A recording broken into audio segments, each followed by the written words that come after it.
Hello दोस्तों, मैं advocate आशीष आप सभी के लिए एक नए टॉपिक के साथ पेश हुआ हूँ। इसका नाम है ड्राफ्टिंग एंड प्लीडिंग। मैं इसको आपको शुरुआत से लेकर एंड तक पूरा बताऊंगा, लेकिन हम इस लेक्चर में सिर्फ चैप्टर 1 को पढ़ेंगे, प्रिंसिपल ऑफ प्लीडिंग। चलिए इसकी हम डेफिनेशन देखते हैं। Pleading are statement in writing draw up and filed by each party to a case.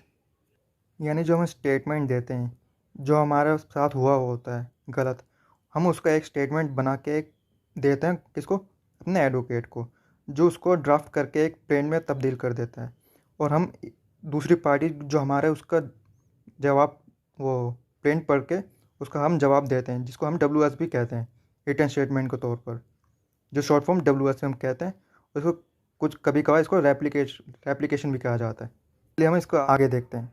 What is contention will at the trial and giving all such details as his opponent needs to know in order to prepare his case in answer।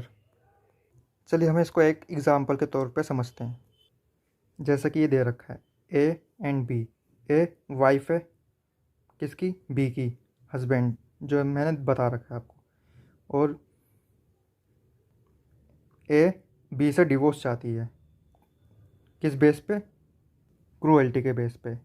जो कैसे होगा, ए जाती है सी के पास जो advocate है, और वो ए को पूरी डिटेल बताती है अपने केस के बारे में, कि मेरे हस्बैंड मेरे साथ क्या करते हैं, कि वो मेरे को मारते हैं, पीटते हैं या मेंटली टॉर्चर करते हैं।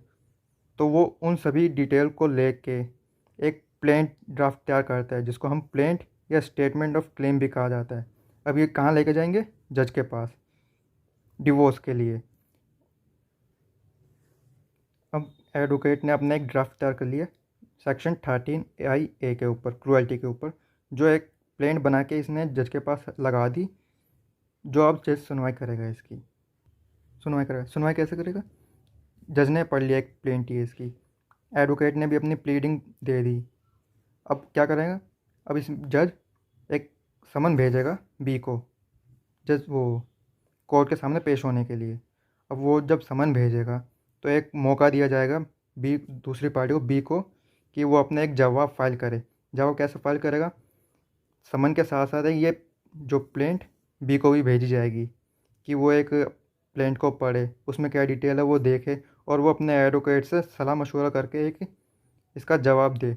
जवाब को क्या कहते हैं हम, WS शॉर्ट फॉर्म, जो हम कहते हैं रिटर्न स्टेटमेंट भी होती है, जो रिटर्न स्टेटमेंट भी कहते हैं। अब हम आगे इसका देखते हैं। देखिए जैसे यहाँ पे भी लिख रखा है, what his contention will be at the trial and giving all such details as his opponent need to know in order to prepare his case in answer। आगे देखते हैं, there are only two pleading in a suit। दो pleading होती है इसमें, दे रखा है plaint और रिटर्न स्टेटमेंट।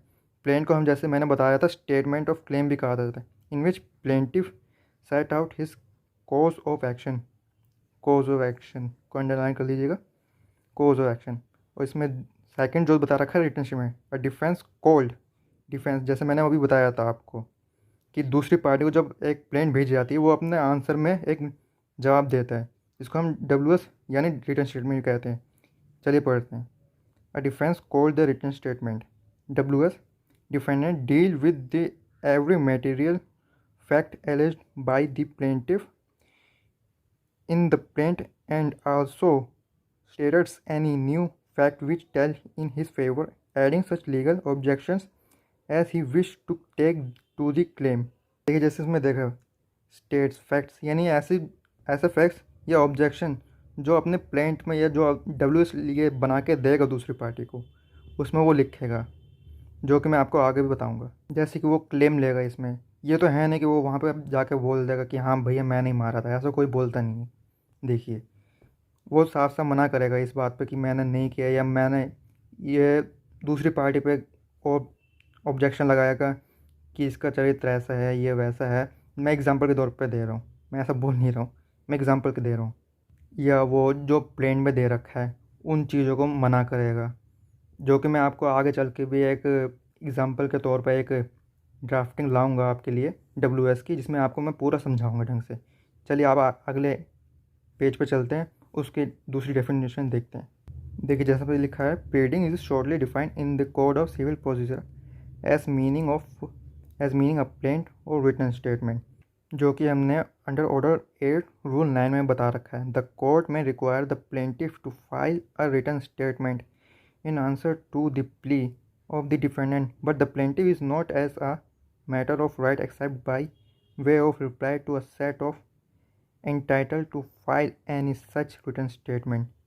जैसा कि मैंने पीछे भी बताया था, ए ने एग्जांपल के तौर पर दिया था मैंने पीछे ही कि ए और बी जो वाइफ हस्बैंड है, ए ने जो अपने प्लेंट में लिख के भेजा था, जो हमने प्लेंट समन के तौर पर उसको प्रोवाइड भी करवाई थी दूसरी पार्टी को, वो एक अपना जवाब देता है, जिसको WS कहते हैं, जिसको हमने इसमें बता भी रखा है CPC में भी, under order 8 and rule 9 the court में request the plaintiff to file a, लेकिन इसमें ये दे रखा है जैसे कि plaintiff may require to file a written statement. इसमें जब दूसरी पार्टी अपने रिटन स्टेटमेंट भी दे देती है, अगर कोर्ट ऑर्डर देता है उनको कि आप इस रिटन स्टेटमेंट को तौर पर एक रिप्लाई भी दीजिए, तो वो एक रिप्लाई में उसका जवाब देता है जो हमने WS मिला है हमें, यानी रिटर्न स्टेटमेंट जो मिली है दूसरी पार्टी से, यानी B से हमें रिटर्न स्टेटमेंट मिली A को। अब A ने उस रिटर्न स्टेटमेंट को पढ़ के उसमें जो कोर्स ऑफ एक्शन है, जो उसने मना किया है, तो हम अलग से एक पॉइंट डाल सकते हैं या हम बता सकते हैं कि ऐसा नहीं है, तो उसका तौर पर एक WS कोड हमसे मांगता है, हम उसको रेप्लिकेशन भी कहते हैं। चलिए हम आगे अगली लाइन पढ़ते हैं। This return statement is at some place called a replication, जैसे मैंने ऊपर बताया था कि हम इसका रेप्लिकेशन भी बोलते हैं। आगे पढ़ते हैं। This term was formally used in England where the plaintiff return statement is now called a reply.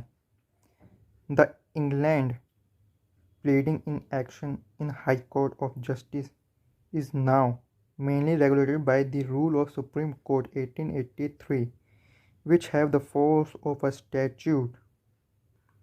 अगला पॉइंट देखते हैं। Their practice with regards to a reply differs, that in India, in England, the plaintiff is permitted to deliver a reply to the defense without leave of the court, and in fact, if he does not deliver any reply, all material allegations in defense written statement are deemed to have been denied and put in issue। यानी कि ये England में rule था कि अगर reply नहीं दिया जाता तो इसको हम कोर्ट को मान लिया करती थी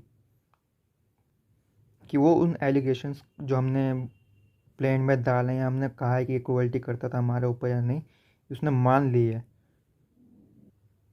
और फिर return statement are deem to have been denied, जैसे लिखा है यहाँ पर, डिनाइड कर दिया जाता कोर्ट के द्वारा, और इशू के लिए यानी इशू फ्रेम के लिए इसको डाल दिया जाता था, आगे बढ़ा दिया जाता, प्रोसीजर को रोका नहीं जाता था। अब हम अगला पॉइंट देखते हैं। If he has any new facts to plead he ought to do so in his reply in his return statement. The defendant is expected to put forward his defense to plaintiff claim and the grounds on which he wish to defeat।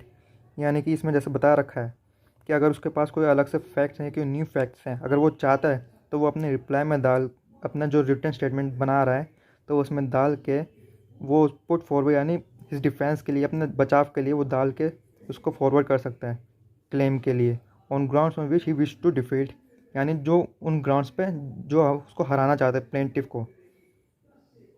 चलिए आगे देखते हैं। If he went to put forward his own claim against the plaintiff, such claim can be of 2 kinds. अब इसमें 2 kinds के claim के ऊपर हम बता रखा है। Those which strictly fall with in the category of set of provided for in order 8 rule 6 of the code of civil procedure, and those which do not fall within that class। यानी ये बता रखा है कि कौन से rules में put for यानी फॉल होते हैं और कौन से उस क्लास में, यानी ऑर्डर 8 एंड रूल 6 के ऊपर नहीं होते। ये जो प्लेंटिफ के अगेंस्ट क्लेम जा सकते हैं, ये उसके ऊपर बता रखे हैं, जो कि हम अगले लेक्चर में पढ़ेंगे। लेकिन हम साथ ही साथ में इसके साथ साथ एक प्लेन एप्लीकेशन की भी एक वीडियो बना के डाल रहा हूँ, जिसमें हम एग्जाम्शन की बात कर रहे हैं। आप सोच रहे हो एग्जाम्शन की, कईयों को पता हो, किसी नहीं पता होगा। मैं जब भी बता रहा हूँ कि अगर जैसे कि आपका कोई क्लाइंट है, नहीं आ पाता है एक प्रोसीडिंग पर, आप कैसे उसको लीव दिलवाएंगे, यानी आपके एब्सेंट नहीं लगे, क्या करेंगे आप एक एप्लीकेशन बनाएंगे एग्जाम्शन की, जिसमें आपने एक कारण बता रखा होगा कि इस कारण मेरा क्लाइंट आज पेश नहीं हो पाया।